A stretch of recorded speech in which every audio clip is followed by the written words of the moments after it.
there! Great to see you again back with me on Ladybug Storytime with Norah. Today, as usual, I will read a story, show you a craft, and share a joke. Today's craft is something I like to call recycled robots. But let's read today's story first. Today we'll be reading Randy Riley's Really Big Hit by Chris Van Dusen.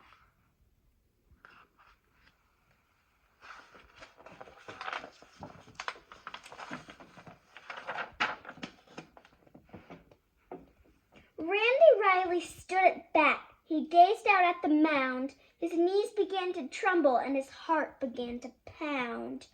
Then Randy started thinking about the pitcher's throw. He wondered, without gravity, how far would the ball go? And as he stood there pondering, strike three went whizzing by. "You're out!" he heard the umpire call, then walked off with a sigh. He's doing the math in his head.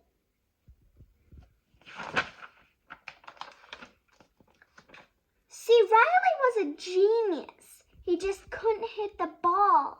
He struck out every time at bat. He wasn't good at all, but sometimes beyond baseball brought a smile to Randy's face. What Randy Riley really loved was stuff from outer space. He studied all the planets. He memorized their tilt. He researched how the thrusters on the rocket ships were built. He knew the constellations and the light years to the stars. And wouldn't it be great, he thought, to ride a bike on Mars? When Randy Riley got back home, he went up to his room. He knew he stunk at baseball, and it filled his heart with gloom. So he took his favorite robots from the shelf above his bed and staged a game of baseball with a robot team instead. That night before he went to sleep, Randy scanned the sky. And through his Spaceboy telescope, a glimmer caught his eye. He fiddled with the focus till he saw it crystal clear. It was a massive fireball, and it was coming near. Alarmed, he started plotting the projection of its path. He formulated diagrams, he double-checked his math. He calculated quickly and concluded with a frown, in 19 days the fireball would crash into his town. Randy Riley flew downstairs to warn his mom and dad. The impact would be major and the damage would be bad. He explained the situation until his face was red, but they told him he was tired as they sent him off to bed. His dad's reading the paper and his mom's knitting. Nice. Poor Randy couldn't sleep at all. He thought the whole night through. By morning it was obvious just what he had to do. He's doing math again. He gathered what he needed with determined resolution, and lugged it off behind the shed to work on his solution. Randy toiled for 18 days while other kids had fun, but he was on a mission, so he worked till he was done.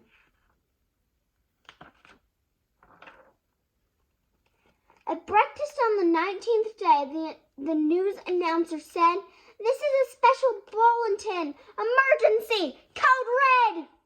A fireball's approaching. It just flew past the moon. It's coming fast, so be prepared for it to hit by noon." They're all freaking out, and he's like, "I knew, and I told you, but you didn't listen, so ha." Everybody burst outside as fear and panic grew. But Randy ran back to the shed. He had a job to do.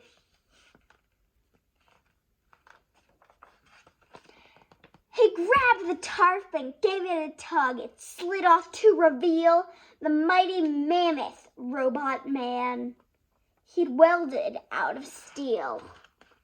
The robot needed power, and Randy knew precisely that 97 batteries would energize it nicely. 97. The eyes lit up, the engine whirred. Step 1 was now complete. So far, so good, thought Randy. Then they thundered down the street. These words are hard to say. Step 2 of Randy's mission took place just south of town in a section known as Millville, where he slowed the robot down. The robot ripped the smokestack off an old abandoned mill. Then Randy turned the throttle knob to march him up the hill. Throttle knob. Wonder what that is. Back in town, the people were as frightened as could be, but Randy knew the time had come for critical step 3. The robot burst out through the trees while everyone fell silent.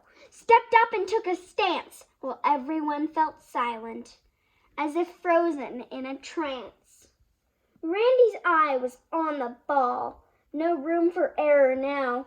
3, 2, 1, flip the switch and flip and swoosh. And then, he's gonna hit it. He's gonna hit it. Is he gonna hit it? Kapow! Boom! A blinding flash! A booming crash! He knew what he had done. Randy Riley had a hit. His very first home run.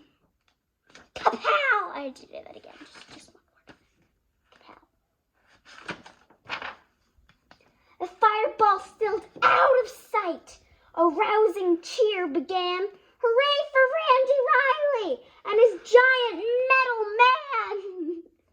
Randy stood there with a grin and mumbled, "How predictable, a fastball low and in."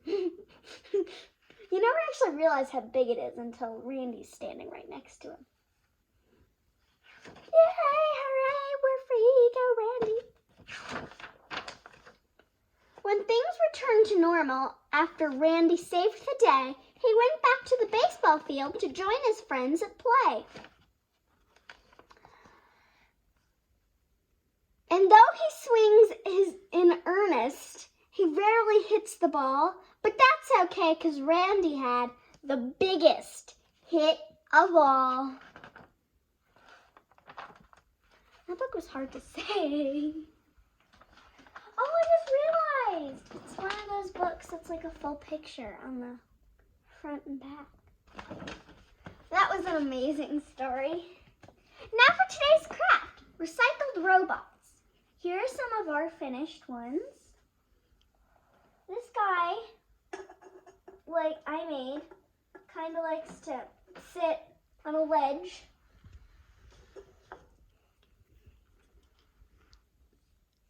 Just pipe cleaner arms and a face. He's our cleaner arms, pipe cleaner arms and legs, and his face. It's actually a Spindrift sparkling water can. And then he has whatever that is. And then I also made this. And then I also made this robot mask. Take my cat ears off.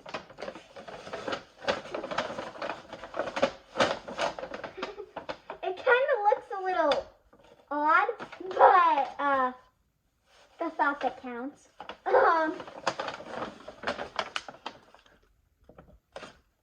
Eyelashes are going a little over the top. And then my mom actually did some of this one, and I helped her a bit. Just a bit, though. I made the eyes. That was all.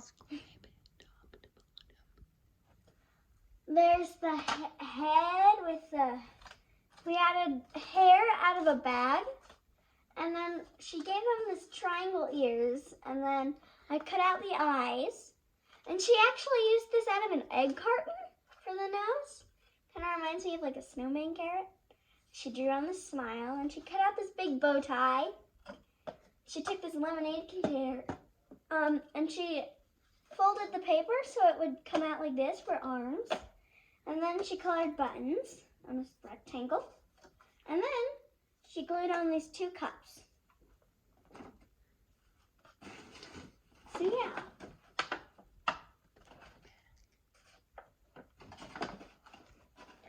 Okay, for your materials you'll need colored paper, marker, glue, scissors, and a recycled container, or any other material you want to use. Okay, so for this one, we just cut out a ton of paper with a paper plate. Oh, the nose fell off. Well, hopefully your nose doesn't fall off. I rephrased that wrong.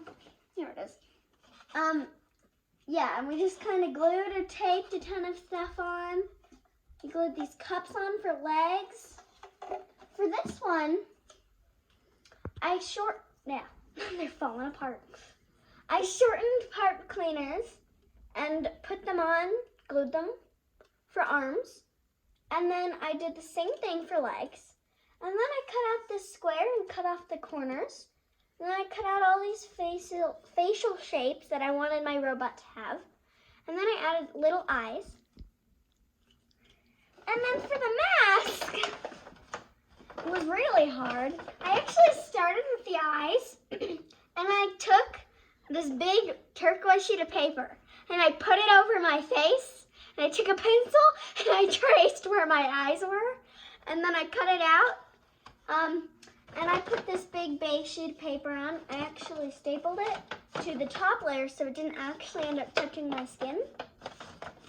And then I stapled all this stuff onto the piece of paper.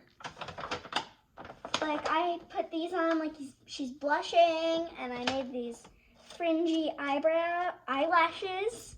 And I made this weird nose and added all these stripes on it. And then I made this weird mouth that I really liked. And then when I glued them on, I stuck some scissors through and cut out everything in here. That's why they're a little messy.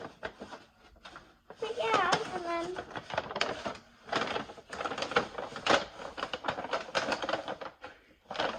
I would not recommend like going somewhere with that on, but yeah. Really be creative with your robot and have fun with it. Maybe your robot was made and designed to take over the world. Who knows, right? Your robot can maybe even be like a clown or something. Anyway, now for today's joke. My friend Elise sent this joke. What does a ghost say in a blizzard? Boots. Like, cause you wear your boots when it's snowing. Boots. Yeah, okay. I look forward to seeing you soon. Subscribe to my channel and turn on the notification bell so you know I have a new video. See you next time on Ladybug Storytime with Norah.